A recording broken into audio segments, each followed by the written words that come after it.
सभी का मेरे इस नए वीडियो में स्वागत है। साथियों, आज हम बहुत ही महत्वपूर्ण विषय की कक्षा में प्रिंट रिच वातावरण का हमें किस प्रकार से निर्माण करना चाहिए, इस विषय पर हम चर्चा करेंगे। साथियों, अभी जो राज्य स्तर पर और जिला स्तर पर जो शैक्षिक संवाद संपन्न किए जा रहे हैं, उसमें कुछ मुख्य बिंदुओं पर चर्चा की जाती है। उन्हीं में से एक मुख्य बिंदु है कक्षा में प्रिंट रिच वातावरण या कक्षा में प्रिंट समृद्ध वातावरण का निर्माण हम किस प्रकार से कर सकते हैं और किस प्रकार से हम अपनी कक्षा को एक बोलती कक्षाओं में बदल सकते हैं, और ताकि विद्यार्थी जो रहता है वह आनंदपूर्ण रूप से अपनी शिक्षा ग्रहण करने में सक्षम होता है और शिक्षक को भी अपना अध्यापन कार्य कराने में मजा आता है और वह आसानी से तालमेल बना पाते हैं और अध्यापन कार्य को संपन्न कराते हैं और यह बहुत ही मजेदार होता है। तो इसी से संबंधित हम आज आप सभी के सामने कि कक्षा में हमें प्रिंट रिच वातावरण का निर्माण किस प्रकार से करना चाहिए, इस विषय पर हम चर्चा करेंगे। तो साथियों, प्रिंट रिच वातावरण का निर्माण करने के लिए हमें पहले तो कुछ मुख्य घटकों को ध्यान में रखना पड़ता है। तो उन्हीं में से कुछ घटकों पर आज हम चर्चा करेंगे। तो आइए देखते हैं। हमारा पहला घटक है कविता पोस्टर और कहानी पोस्टर। साथियों, जो हम कविता पोस्टर और कहानी पोस्टर का इस्तेमाल अपनी कक्षा में करते हैं, तो कक्षा में हम उन्हीं पोस्टर का यूज़ करें जो बच्चे के स्तर के अनुसार हो, ताकि उसे बच्चा आसानी से समझ सके। जैसे हम कक्षा में अध्यापन कार्य करा रहे हैं, उस दौरान हमने जो भी कहानियाँ ली है या जो भी कविता पोस्टर लिया है या कहानी पोस्टर लिया है, तो वह उसमें इस प्रकार से चित्रों का निर्माण हो, चित्र बने हो कि वह बच्चों के स्तर अनुसार हो।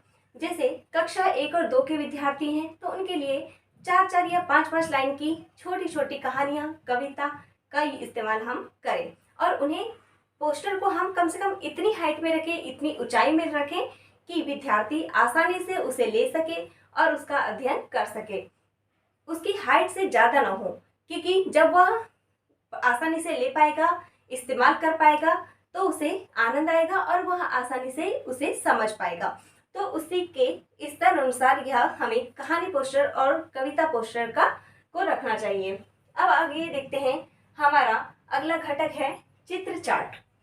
साथ ही जैसे कि हम चित्र चार्ट कक्षा में बना रहे हैं या रख रहे हैं, हमें कुछ चित्र चार्ट तो हमें अवेलेबल भी हो जाते हैं आसानी से।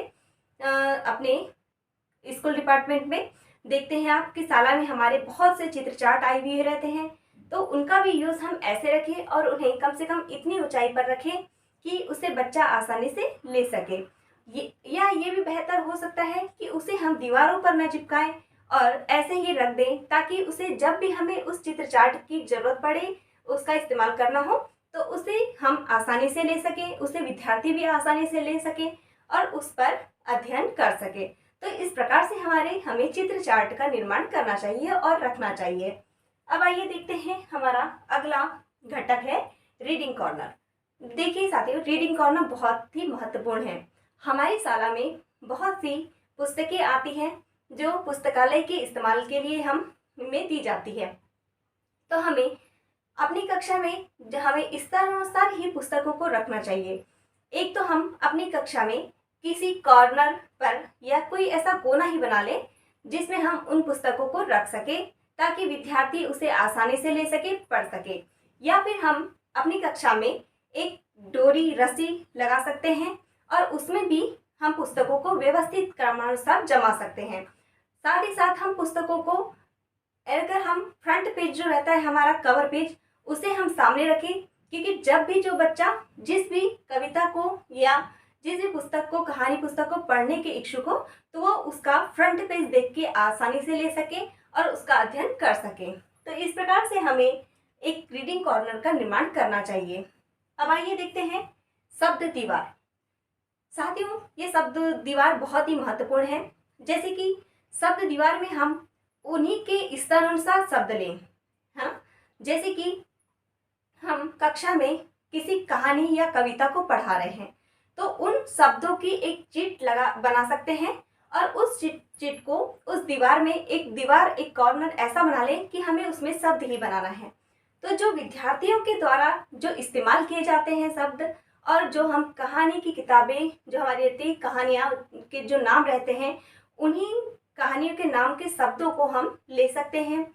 साथ ही साथ उनकी जो बोलचाल की भाषा रहती है, उसी शब्दों को हम ले सकते हैं।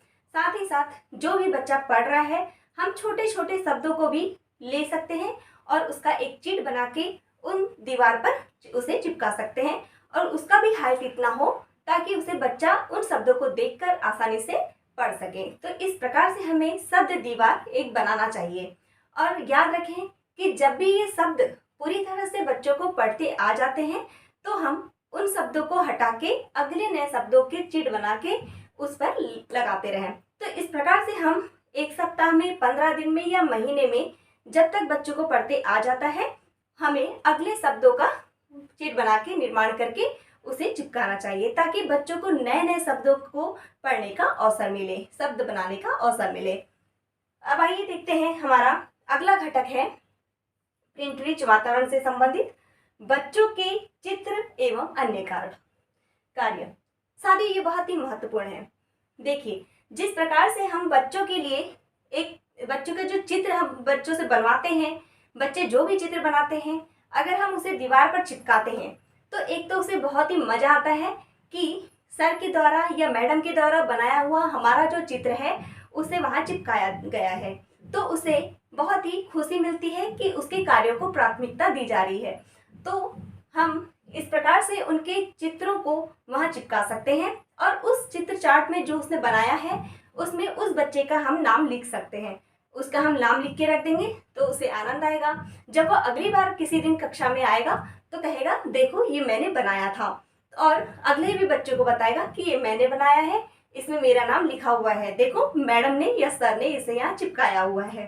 तो इस प्रकार से, और वो जो भी अन्य कार्य भी कर रहे हैं, जो अध्यापन के दौरान कर रहे हैं, उन्हें भी हम उस दीवार में चिपका सकते हैं। तो एक दीवार ऐसे ही बना ले अपनी कक्षा में जो बच्चों के कार्यों से संबंधित हो, या बच्चे किसी प्रकार का जब भी शब्द भी लिखते हैं तो उन शब्दों को भी हम दीवार में चिपका सकते हैं।